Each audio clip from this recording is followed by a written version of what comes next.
भीषण अपघात घडला असून भरधाव कार मुळाचौडा परिसरातील दुकानात घुसली। या अपघातात कारचे आणि दुकानाचे मोठे नुकसान झाले असून या अपघातात कारमधील युवक गंभीर जखमी झाले आहेत। पाहूयात सविस्तर या बातमीमधून। सातारा शहरातील मुळाचौडा परिसरात दक्कन हॉटेलजवळ मध्यरात्री भरधाव होंडा सिटी कारचा भीषण अपघात झालेला आहे। 13 जुलैच्या रात्री 1 ते 1:30 वाजण्याच्या सुमारास झालेल्या या अपघातात कारने प्रथम रस्त्यालगतच्या बॅरिकेडला जोरदार धडक दिली आणि त्यानंतर रस्त्याच्या कडेला असलेल्या टपऱ्यांवर आदळल्याने मोठे नुकसान झाले।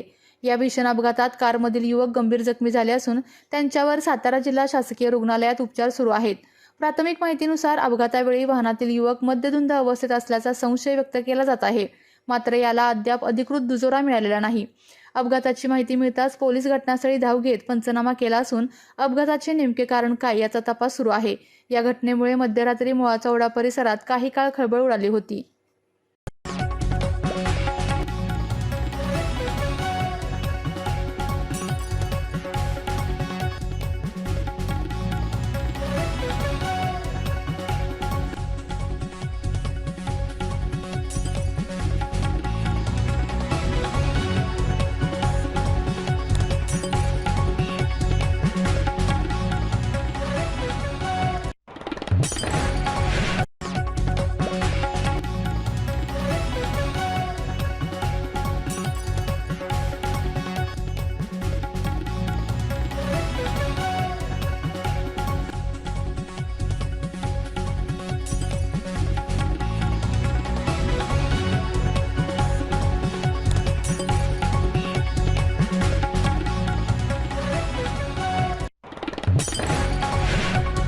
आपल्या तालुक्यातील जिल्ह्यातील बातम्या सर्वप्रथम पाहण्यासाठी आजच सातारा न्यूजला YouTube चॅनलवर सबस्क्राइब करा, लाईक करा, शेअर करा आणि बेल आयकॉन प्रेस करायला विसरू नका।